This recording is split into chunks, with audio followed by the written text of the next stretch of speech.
royal brainstorm perhaps and a collaborative a miscast, so to speak. So my first instant reaction was actually nothing. Don't pay attention to the trolls. Kya bol raha hai ye? Ishan shirtless, was that a conscious part of the story? I live and breathe cinema. Royal fire maybe.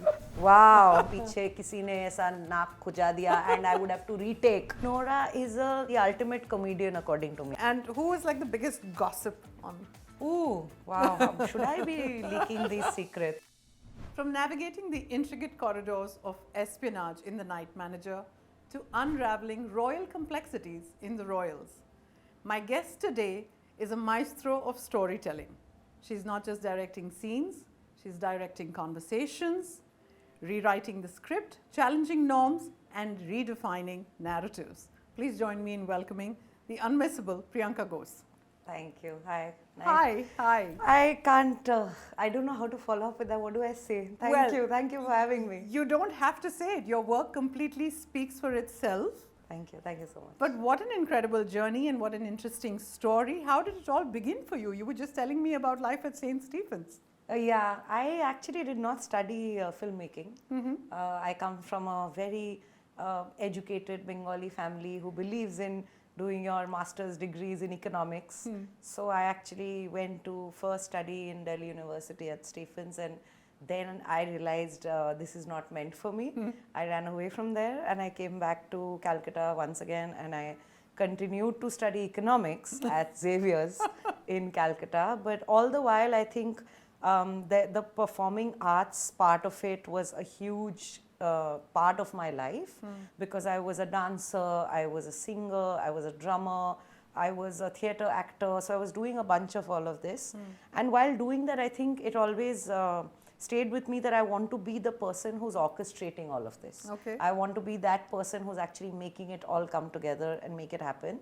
So, and I was always a certified cinephile. I was always heavily into watching every possible movie, every possible show.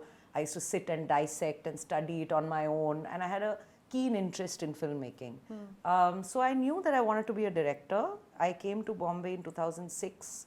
I started out as typically everyone would as an assistant director. I assisted various directors in our Bollywood industry, and I kind of learned it on the job. And so it was constant observation, constant learning, and it's still a constant observation and learning. So, Yeah, but from being an AD to helming a series like The Night Manager, what were those early days like? Any sort of fear, intimidation? I actually started directing in 2013, and that for me was the first step to feeling that first intimidation of being on a film set with 200 people looking at you for answers. Everyone needs an approval, everyone needs to know what they need to do next. Very soon Ram discovered my talent and he wanted me to become a director exclusively on their panel. I started out directing ad films for a while, so it was a great learning experience. I think that was the most intimidating phase. Right after that, Broken But Beautiful season 3, the Siddharth Shukla season came my way, and I directed the whole season, and that was the beginning of my long format career, and I got my first ever Best Director nomination for Filmfare for that. And right after, consistently work has been such that I finished Broken and I jumped right into Night Manager. Once again, Sandeep and I were nominated as Best Director, and we went to the Emmys with that. While that was finishing, Rangita came to me with Royals, and now Royals happened. So that's out now. So yeah. And I'm glad you spoke about Royals, because what an absolute visual feast it is. Thank you. Must have been quite the plum thing to be on the sets at Royals and calling the shots, if I may say so. But how did that story come about? Like, did you have a vision for it when it was spoken about, and how did you sort of deal with it? So the Royals, the starting of the story, it is the brainchild of the Nandi sisters, Rangita Nandi and Ishita Nandi. Rangita came up with the story. She took it to her team of writers, headed by Nehavina Sharma, and they started putting the ideas onto paper. When they came to me, they had a story fleshed out for the whole season, and they had already partnered up with Netflix, and I think with Netflix's inputs, the season had taken a certain shape in terms of the story and the narrative structure. What they were still working on are the screenplay and the dialogue drafts when they had first come to me with it. And I think as a director, what your job essentially then becomes is to like take those words and then you paint a picture and you kind of get that imagination onto celluloid. I think we were just dreaming very big and we just wanted to put it all on camera. So it was, if I may say, a royal brainstorm perhaps and a collaborative coming alive. Yeah. But you spoke about the casting process. Were the actors already locked in early on, or did that whole thought process also evolve along the way? Were some of them fixed? Did some come along? How did that happen? So I think very clearly when they were writing at a stage before they had even come to me, of course Rongita and Ishita must have had certain actors in mind while they were giving birth to those characters. But I don't think they ever limited the writers to only think in those lines. They had the liberty to go big and think whatever they want. And I think at the stage when they came to me, the conversation was already they were already in talks with Ishan. They were already in talks with Zinat ma'am. Those conversations were still happening. And I think by the time it took for me to kind of free up my schedule, see if I can make time for it, because I was still finishing Night Manager. Okay. I had not finished it and we were just putting it out there and it was yet for release and I was really neck deep into it. By the time my schedule kind of freed up and I was actually able to full throttle jump into the Royals, by then Zinat ma'am had already come on board. Ishan was still in the middle of reading the episodes and he was still yet to get back, but we knew that on principle he was interested. Okay. And then I think Ishan and I are also represented by the same management, so I kind of knew that he was coming on board. Right. And then along with Rongita, me and our casting director Panchami, then we started to sit together and brainstorm on which actors do we need to approach for which role, including a Bhumi, including a Sakshi ma'am, Dino, Nora, all of that. So we started brainstorming on which are the actors we need to go to, and then of course we would have to get Netflix to buy in on it and weigh in on it. Correct. And once everyone was sort of happy with the choices we had made, that's when I would go out there and sit for 3-hour, 4-hour long narrations that I would start to narrate the whole story to each actor. And luckily for us, each and every one of them came back saying, yes, let's do it. So yeah. It's fantastic to, sort of get an insight into this whole journey. Yeah. But then, come release date and you have this whole backlash on the casting of Bhumi Pednekar for the role, and, the trolling and the comments, so many of them unwarranted and unsolicited entirely. But if I was to ask you, what's your first sort of honest reaction to all of that trolling, on a miscast, so to speak? So my first instant reaction was actually nothing, because I did not know what was going on. Luckily, on the 9th of May, when we released, I was actually shooting. Okay. And I'm shooting my next one right now. So I was in the thick of my own bubble where I'm filming something and I was actually not aware of what has gone down. Obviously my team, my entire cast and crew, they obviously started messaging, reaching out, and that's how I got to know what's going down out there. Yeah. But I think I just said, okay, you know what, calm down. Let's just give it a couple of more days. Let's just see how the audience is reacting once more people have seen it. Yeah. But I think we are 2 weeks in and it's reached, I don't know how many views and how many numbers. Yeah. And there are fan messages that are coming to me from people I don't even know who are actually raving about it, who are going on and on about that, don't pay attention to the trolls. This is actually tremendous. They both are looking so great together. So I just realized that there are enough and more people who are actually refuting what has come out. Absolutely, and So, it's become a battle of a battle words between the by audience. themselves, yeah. So I realized, okay, great. I mean, we don't have to do much. Yeah. We did our best. We put in all the hard work, all of the love and the effort to make it. Now it's really up to the people that they have to accept it, love it or not like it. That's up to them. And it's all, in fact, fanning more interest and curiosity into the show. Yeah. And, people are talking more and more about it. And Yeah. I think it's great for the product, isn't it? And I would also say, yes, of course, it is great for people, more and more people to watch it. But I would also say that I think it's found its audience globally in a huge way. And that is something I somewhere in my gut knew would happen.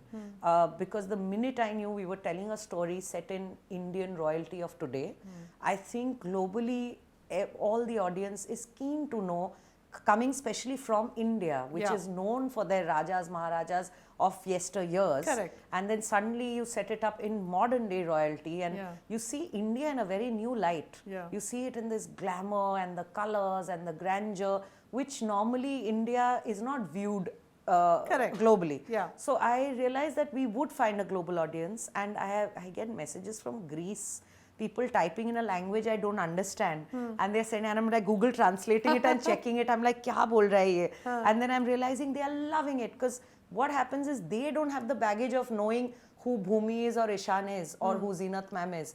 They are just looking at it as actors and characters who they are falling in love with and they are investing in, and they are enjoying the show thoroughly. So I think it's a big victory. I'm sure. And showing Ishan shirtless, was that a conscious part of the story? Or was that, Yeah, I mean, I keep getting this as a question all the time. I think Ishan is at a point in his life when he's looking amazing, where he's feeling amazing, where he's pulling off a personality. Even otherwise, if you Yeah. see him walk the ramp and he's publicly visible in other he's places. really owning the moment. He's really, and he's there, and he's always been a fantastic actor. We always knew, for me, I still say this, that for me, he's possibly the best actor we have. Because I've seen what he's capable of doing. It's something that every man would wish they could be and every woman would desire, Absolutely. right? And he's So- dancing like an absolute god. Yeah, that is just Yeah. genetics for Yeah. them. I think it runs in the family. Totally. I think what has happened with him with his shirtless scenes is that initially, even on paper, way before Ishan came on board, I think these scenes were written for a Maharaja, where he would be this supermodel, very handsome, hot, people would be drooling at the sight of him. That was always written for that. Aviraj was written for that. Now when somebody like an Ishan comes in with his physicality, with his kind of good looks, then we have a winner at hand and we can really juice it. Yeah. I personally did not ever feel that I ever shot a scene with him that felt forced. Everything was written in. The first scene that I shot him in the first episode, he was meant to be a supermodel on a beach, romancing a horse like Adam Driver in that commercial that he's done. So that being the reference point, I was like, okay, this is how he needs to be. Then we had him coming into Polo, making a mockery and pulling a prank, Yeah. and not being serious about playing it seriously. What better than take off his shirt and just come looking like that, because that would obviously piss off his family members. So it was all a part of the story. So I realized that all of the moments that I shot him in was never forced. It was all a part of the story. Yeah. So it worked out. I guess it just worked itself into the script somehow. Priyanka, looking back, what would you tell your 23-year-old self? When I came to Bombay. Yeah, on the first day of sets. I think don't stop dreaming. Continue to dream and do not stop working, no matter what happens. I think if health permits, I am that person who will work non-stop at the cost of not having a personal life, because I think this is who I really am. This is me. This is all I know to do. I kid you not, when there's a day off, I don't know what to do with myself. So I think this is me. I live and breathe cinema. I sleep cinema. I know only how to make films. So I think to my 23-year-old self, I would say, do not give up. Do not stop working. Lovely. But tell me, as a relatively male-dominated industry, as a female director, have you ever had a time when your work has been underestimated, or you've had to fight to be heard twice as hard, sort of? I think very rightfully so. I mean, that question's right, because we are in a time where we are now seeing the shift happening slowly. When I started out in 2006, any film set that I was an assistant on, there were barely 5 girls on that given film unit of 300 people. There would always be somebody from an AD like me. There would be somebody from costume and maybe the lead actress, and one or two hair and makeup people. That's about it. Slowly, as we kept moving ahead, and a few years passed, and by the time I started directing in 2013, we had seen a bit of a shift. We saw more and more female directors, female cinematographers, editors, producers, a lot more active women on the floor in positions of power. So I think now is a great time to be here, and I think I can only thank my lucky stars that I happen to be a director at this time. But yes, coming back to whether have I been undermined for having been a woman director, not during the course of my long format career. I think I've been very lucky. I've had a great run so far, and all my shows have been tremendously successful. So I don't think people have ever taken me casually. They know I mean business, and I think my body of work has kind of proven to be that.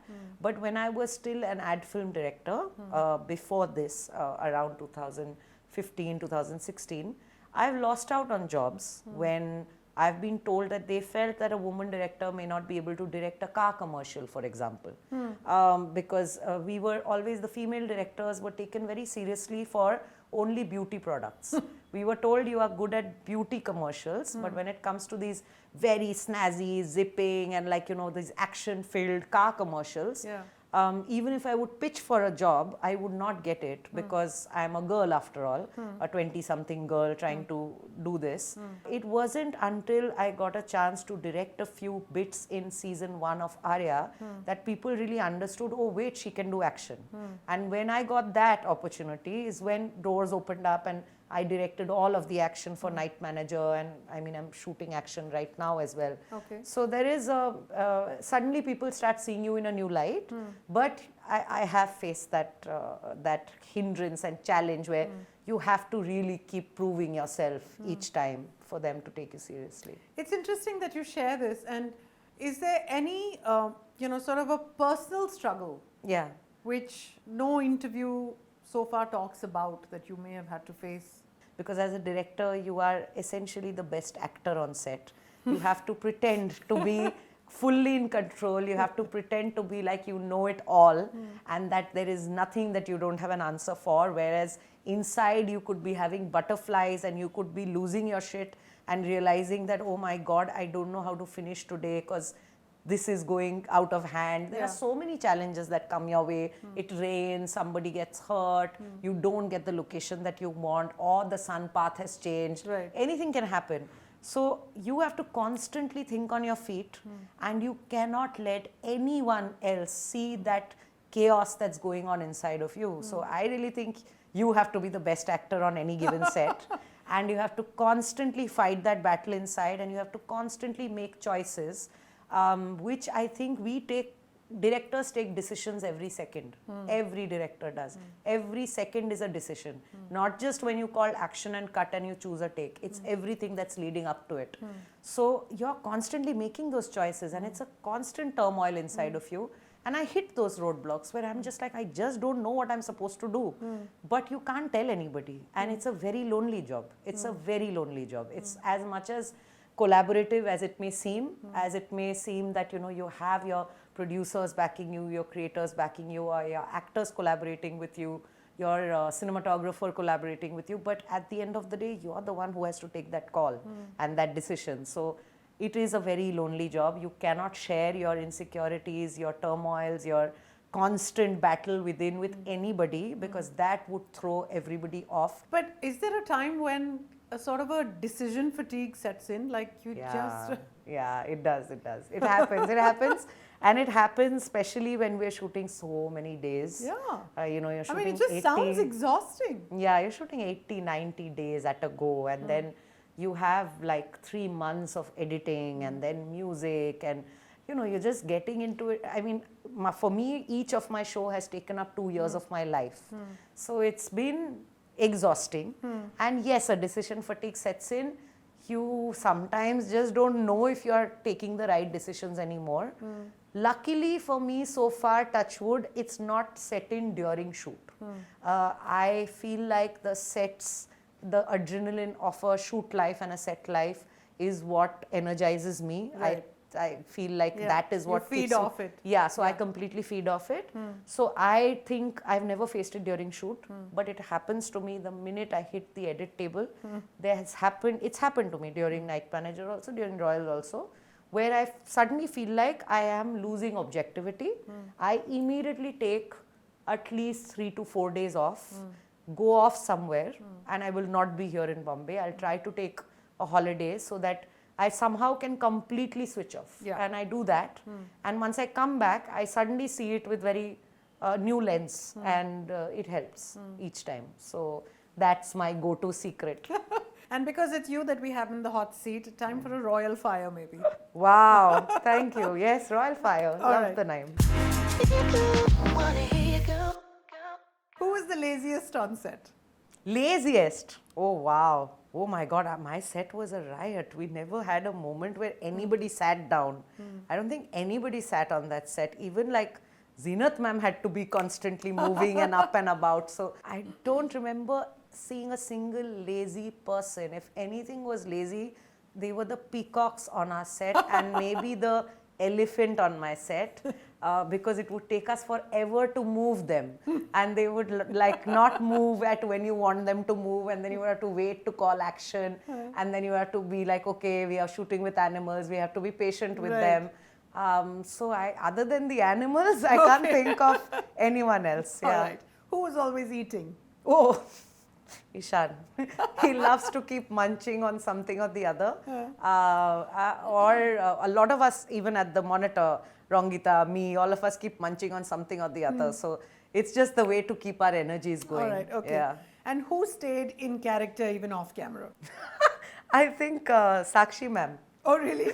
I think she was such a Maharani even otherwise. Always Paddy, huh? Very, very poised and very proper. I think she became Paddy so quickly, and then she owned it. Yeah, I think Sakshi ma'am and Zeenat ma'am also to an extent. Okay. She is the fun-loving. She is that. I think she's the quirky Majisa. There's a lot of shades of Zeenat ma'am in Majisa. Okay. Yes. Who was the most professional on set? Bhumi and Ishan, they were both early. They used to reach set before me, and they were ready. Sometimes it was almost like I was apologizing because I was walking in at a time when they were already ready and we were ready to go. So, man, those two, I don't know when they sleep. Oh, wow. Yeah, Okay. it's and they are super energized all the time. Okay. So yeah, both of them. Who needed the most takes? I am not a director who likes to take too many takes. So my background, juniors. Okay. Even if my actors were doing the right thing, Oh, no. पीछे किसी ने कुछ गलत कर दिया, पीछे किसी ने ऐसा नाक खुजा दिया, and I would have to retake because of them. Oh. So maximum number of retakes thanks to my background artists. Okay. Yes. The most fun on set? The siblings. That's just also because it Yeah. exists off set as well. Okay. Even in life till date, we all hang out together. I mean, Bhumi, Ishan, Kavya, Vehan, all of us hang out together, and it's a lot of fun. Lovely. And which actor sort of secretly was the biggest diva? Secretly, the biggest, no, we didn't have any diva. No divas? I imagined. In fact, before I had met Nora or Dino, I thought that they would be maybe a little diva-ish, I thought. And the minute I met them, and this was before shooting, I met them obviously during pre-production, during script reading. And I was like, oh man, Dino's the easiest, most easygoing fellow I had met. And Nora is the ultimate comedian according to me. She is the funniest girl I had met. She and Sumukhi, I mean, they could give each other competition with how funny they are. So yeah, I thought of them to be divas, but they weren't at all. And who was like the biggest gossip on? Gossip. I think the gossip was actually behind the camera. It was never the actors. Yeah. That was quite a sizzling, a royal fire, if I may say so. But as is the case, we'd like you to spill some tea. You're sitting on Incontroversial. So, Yes. a star kid you actually think deserves the hype. Deserves the hype? I would say Ishan. And he's, I mean, totally living it and Completely. owning it, right? He deserves more, according to me. Okay, For then. sure. Ever faked liking a film publicly? Yes. Which one? Lots of times. No, can't say. Come on. A lot of. Drop us a hint. No. No. Come on. I'll stop getting invites to those premieres. A film that you wish you had perhaps directed? Well, there are so many. Yeah. For me, I think I would have loved to have directed Zindagi Na Milegi Dobara. I think I would have loved to have directed Superboys of Malegaon. I think there are among the recent ones. Piku, my absolute favorite. I would have loved to have gotten a chance to make a film like that. An actor who shocked you in a good way? Nora, in a great way. I never thought I'll have so much fun shooting with her, and I genuinely think she did a great job because, you know, I expected Bhumi and I expected Ishan to be great actors, and we've seen their work before. Nora, I hadn't seen any of her work before, and I had no idea what to expect. The very first reading I did with her, I was in shock. I was like, what? I was just generally very pleasantly surprised. The most ridiculous feedback that you've received? There are some memes doing the rounds recently I saw, which was actually taking a dig at if you were directing royals, how would you be directing? And you know, there are people who are just mocking it, and that is not even feedback. And there are some things in there which I find it ridiculous because there's someone saying, "Sound dada, aisa gana laga do," and I'm like, you do realize that when you're on a sync sound set, you do not put a song, you put it on post. And so I realized that people who are just content creators and doing it for effect are not really meaning it. They are doing it for effect. So I don't take it as feedback only. So I'm like, okay, whatever they're doing, let them do. If that's helping them, great. At least we gave them food for fodder for food. Yeah. Okay. The toughest question that you've ever been asked in an interview? I haven't been asked any tough questions. I think what came my way very recently was very uncalled for situations, because I gave interviews with regards to the mixed reactions that came our way for royals, but I think a couple of my words were used out of context, and again for effect, headlines were created out of using just a part of a sentence, and that became a problem because I don't think anybody, my producers, my streaming partners, none of us would like to see that as a headline. Right. And it's just uncalled for situations because there were just wrong things being put out there and I couldn't do anything about it because after all they were my words but they were just being put out of context, and that was a little upsetting. Yeah. And in wrapping up, a directorial trick that you use perhaps when an actor is just not getting the shot right? Ooh, wow. Should I be leaking these secrets? Yes, I please. still have a career to go. Thank you, Priyanka. I mean, for sharing so many insights. Oh, wow. You know, I mean, you're not just calling the shots, clearly you're rewriting the rules. Thank you. And it's been such a delight chatting with you. Fierce, fun, and full of fire, if I may say so. Thank you, thank you. Thank you for bringing your unapologetic self on Incontroversial. Thank you for having me. I hope you enjoyed it. Absolutely, absolutely. Thank you. Thank you so much.